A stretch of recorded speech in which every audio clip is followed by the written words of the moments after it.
কালকে শনিবার ছিল, দুপুরবেলা খাওয়া দাওয়া করে তোমাদের দাদাভাই আর আমি ভাবছি যে কোথা থেকে ঘুরে আসলে ভালো হয়, কারণ বেশ ঠান্ডা ঠান্ডা পড়েছে। ঠান্ডার সময় না একটু ঘুরতে যেতে ইচ্ছে করে। আর তোমাদের দাদাভাই বলছে এখন 3টে 3:30 বেজে গেছে, কোথায় আর যাবে। আমি বললাম চলো কাছে পিঠে কোথা থেকে ঘুরে আসি। আমাদের কাছে পিঠে বলতে গড়িয়াহাট মার্কেট। আর মেয়েদের একটা খুশির জায়গা, আনন্দের জায়গা। পড়ন্ত বিকেলে রোদ, আমরা এখন ঢাকুরিয়া ব্রিজে আছি আর সূর্যাস্ত দেখতে দেখতে আমরা গড়িয়াহাটের দিকে এগোচ্ছি। বেশ ভালো লাগছে। আর শীতকালের বেলা তো তাড়াতাড়ি অন্ধকারটা নেমে আসে, মানে 5টা না বাজতে বাজতেই সন্ধে হয়ে যায়। যাই হোক, আমরা গড়িয়াহাটের দিকে একদমই চলে এসেছি।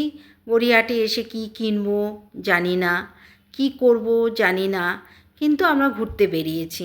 তোমাদের দাদাভাই বললো দেখা যাক, ঘুরতে ঘুরতে যদি কিছু পছন্দ হয় কিনে নেব। রিতার খুঁটিনাটিতে সকলকে অনেক অনেক স্বাগত। আশা করি তোমরা ভালো আছো, সুস্থ আছো। আমিও তোমাদের ভালোবাসায় খুবই ভালো আছি।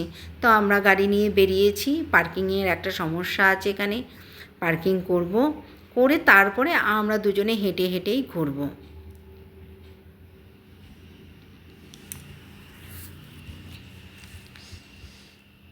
যাই হোক, আমরা পার্কিং পেয়ে গেলাম। যেহেতু শনিবার আর রোববার পার্কিং পাওয়া খুব মুশকিল, কিন্তু আমরা যেহেতু একটু তাড়াতাড়ি বেরিয়েছি, বিকেলে হলে হয়তো পেতাম না, তা আজকে আমরা পেয়ে গেলাম পার্কিংয়ের জায়গা। যাই হোক, আমরা এখন হেঁটে হেঁটেই ঘুরব।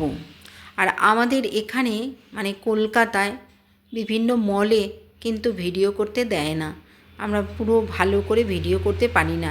মেন রোডেও তাও একটু আধটু করা যায়, কিন্তু যদি ট্রাফিকের ইয়েতে চোখে পড়ে যায় সঙ্গে সঙ্গে ওরা বারণ করে দেয়। সেই কারণে ভিডিও করা খুব মুশকিল। এখন আমরা যাব বাজার কলকাতায়। আর এদিকে আমাদের ডালের বড়ার চোখে পড়ে গেল। তোমাদের দাদাভাইকে বললাম একটু ডালের বড়া কিনে দিতে। তোমাদের দাদাভাই বললো না, এখন মলে গেলে ওই খাবার নিয়ে মলে যাওয়া যাবে না, খেয়ে তারপর যেতে হবে। আর গরম গরম এগুলো তাড়াতাড়ি খেতেও পারবে না, আগে মল থেকে ঘুরে আসি তারপরে আমরা যা খাবার খাবো। মলে গেলাম।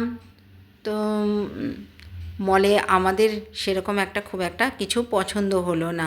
জ্যাকেট নেওয়ার ইচ্ছে ছিল, জ্যাকেটের রঙগুলো পছন্দ হলো না। আর আমি কিছু ইমিটেশনের গয়না কিনলাম। তো কিনে এবার বাড়ির দিকে আসবো। আর কিছু একটু খাওয়া দাওয়া তো করতেই হয়, বাইরে বেরোলে একটু খেতেই হবে। ব্লগটা তোমাদের কেমন লাগলো কমেন্ট করে জানিও। আজকের মতো আসি, টাটা।